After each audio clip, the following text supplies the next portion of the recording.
Benda Dark Plug 500. Isang B4 na cruiser mga brothers. Matipuno, makisig, macho at maporma. Pero bago natin pagpatuloy ang ating walk-around review sa mga naisuportahan ng ating YouTube channel at Facebook page, baka naman pwede nyong i-like ang ating episode at maraming salamat na agad. So mga brad, let's go sa go! Get ready. Drop the beat.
Alam natin mga brothers, ang Benda Motorcycle ay specialized sa mga cruiser bike na motorsiklo. Katulad nga ng kanilang LFC 700 na isang inline 4 cruiser. At hindi pa nakontento si Benda dyan. Naglabas nga sila ng B4 engine na makina. Ito nga yung Dark Plug 500. So pag sinabing B4 engine, meron po itong B engine na makina na merong 4 na cylinder. No? Bali po 16 valves yan at merong double overhead cam na valve train. 496cc po to be exact mga brothers ang kanyang cylinder. At kaya nito mag-produce ng power ng 56.3 at 10,000 RPM. At kaya naman umarangkada nitong Dark Plug ng 42 Nm of torque at 7,500 RPM. Naka-liquid cool dito mga brothers dahil mataas din ang kanyang compression ratio na umaabot ng 11.5:1 habang naka-fuel injection na rin ang motorsiklo. 6-speed manual transmission nga ang meron sa motor mga brothers. At ang kanyang final drive ay belt na, no? At meron din ito mga brothers na features na sleeper clutch and assist para sa ating smooth shifting at less dragging. Alright.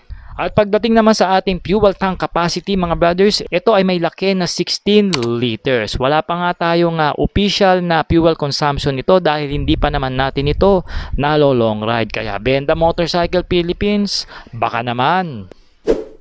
Kung forma sa forma lang naman ang labanan, aba hindi rin ito magpapahuli itong Benda Dark Plug 500. Kung itatabi mo ito sa mga high-end na brand na meron tayo ngayon dito sa Philippine market, siguradong level naman ang datingan ng cruiser na ito. Tignan nyo mga brad, napaka-macho, di ba? Dito sa harapan, nandito pa rin ang original trademark ng Benda pagdating sa kanilang headlight. No? Naka-LED na po ang low beam at saka ang high beam niyan with the daytime running lights na rin. Ang angas nga ng pagkakadesign nila at sa gitna, nandiyan pa ang logo ng Benda. Ang turn lights natin dito, external po yan na flexible ang pagkakagawa na LED na rin.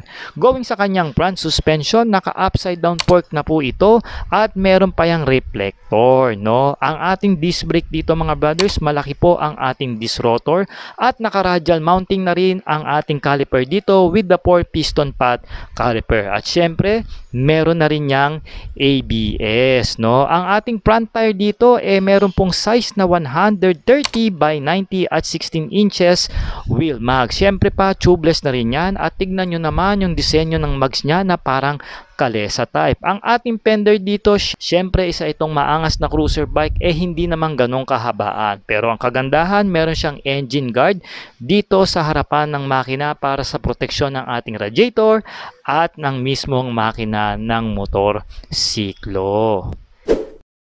Dito sa likod, napakasimple lang ng ginawa rito ng benda pero may dating. Makikita nyo yung headlight na nasa mismong upuan ng motorsiklo. Single strip lang siya mga brothers na makikita nyo sa mga custom na motorsiklo, especially sa classic. Maiksi lang ang ating rear fender dito at may sariling bracket ang ating plaka para mas umatras pa ito dito sa unahan. I guess ang purpose dito ng benda para mas ma-highlights pa yung kanyang gulong na merong tire size na 150 by 80 at 16 inches na wheel mags. And of course, kalesa type na rin yung kanyang mags na merong gloss black finish na pintura.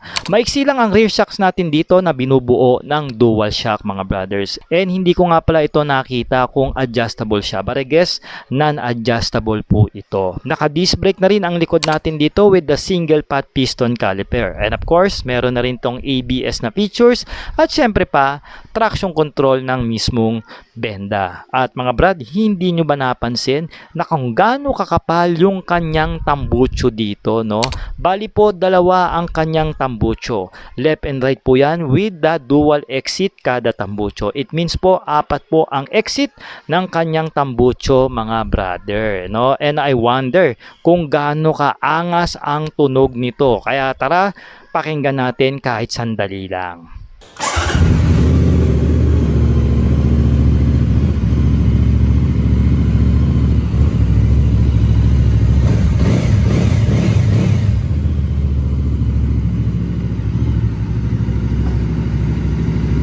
At bago nga pala malimutan, external nga pala ang kanyang turn lights dito sa likod, syempre pa. At yan po flexible na rin at pinaiilaw na rin yan ng LED na bumbilya.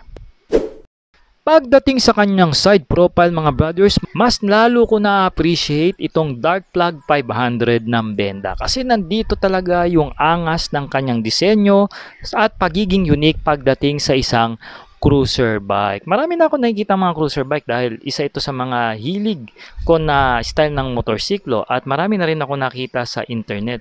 Pero itong disenyo nitong benda Dark Plug 500 ay talagang kakaiba. Pinaghalong modern at classic yung kanyang datingan. And I guess wala naman itong ginaya sa iba, no? Kung meron man, pwede nyong i-comment yan. By the way mga brothers, naka-steel frame chassis na po tayo rito mga brothers at meron naman siyang aluminum na swing arm, no? Yung tambucho, kita nyo naman, highlighted talaga. At dito naman sa kabilang side mga brothers, makikita nyo kung gaano kaganda yung disenyo ng kanyang upuan. And by the way, natatanggal po yung rear seats niya kung gusto nyong gawing single seater, kung wala kayong OVR o kung single lang kayo o kung mas gusto nyo mas maangas tignan yung motorsiklo na maging bobber o chopper ang datingan, yan, optional po yan para mas lalong umangas. Pero maglalagay kayo dyan ng taillight niya, no? Kasi mahuhuli kayo dahil nandyan na sa mismong taillight yung kanyang rear seats.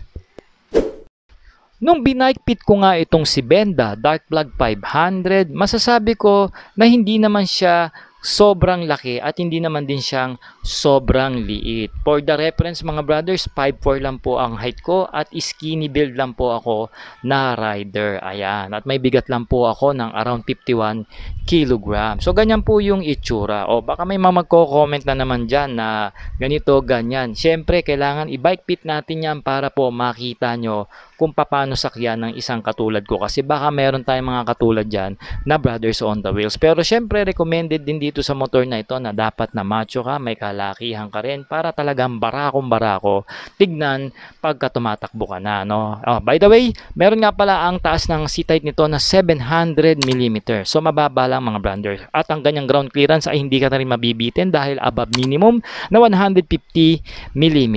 At ang kanyang bigat naman mga brothers pagdating sa kanyang dry weight po is 241 kg. Mabigat-bigat po siya since B4 engine po kasi ang kanyang makina. At ayon pa sa papel, meron itong top speed na 145 km/h.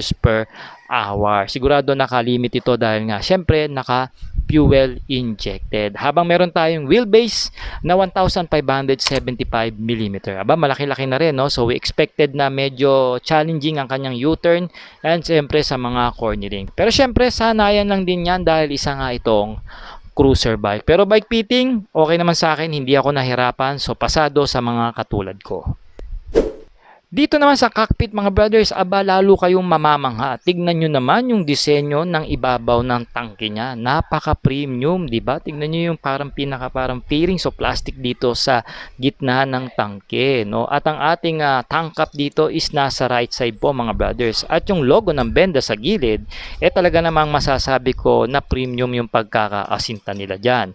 No, meron tayong mid-size o mid-rise na handlebar dito mga brothers. Ayan. So pero mababa pa rin yun para sa akin Kung gusto nyo, pwede nyo palagyan niya ng riser, no? At ang dito sa gitna nandiyan na po ang kanyang rounded na meter panel. Combination po yan ng analog at digital, no? Upon checking naman diyan, napaka-premium ng pagkakadisenyo ng Benda. Datingan pa nga niyan parang elegante nakasunod yung kulay sa mismong kulay ng motorsiklo, no? Meron tayong mga quality switches dito. Sa kaliwa nandiyan yung kanyang busina, left and right, no?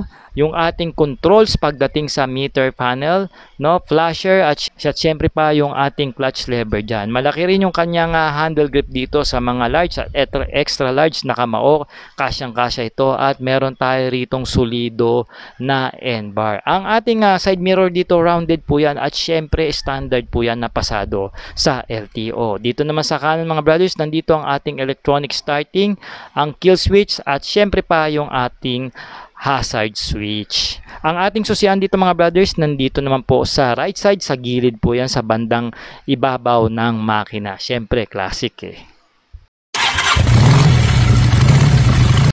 Mga brothers, at nalatag ko na nga sa inyo ang specs and features nitong Benda Dark Plug 500. At sa presyo mga brothers, meron itong cash price na 450,000 pesos. Para naman sa down payment at terms, maaari po kayo mag-PM kung interested po kayo maglabas nito in installment plan. Yan, para ma-assist ko kayo mga brothers. So mga brad, mag-comment naman kayo ng yes kung nagustuhan nyo po ang ating motorsiklo na features dito sa Sork Moto. Ito nga yung Benda Dark Plug 500. At syempre pa, comment nyo na rin ang inyong location para alam ko kung saan nakakarating ang ating video. At huwag nyo rin pong kakalimutan mag-follow at mag-subscribe sa ating YouTube channel at Facebook page. At dahil dyan, maraming salamat na kaagad at nag-stay kayo. So mga brad, ride safe and cheers!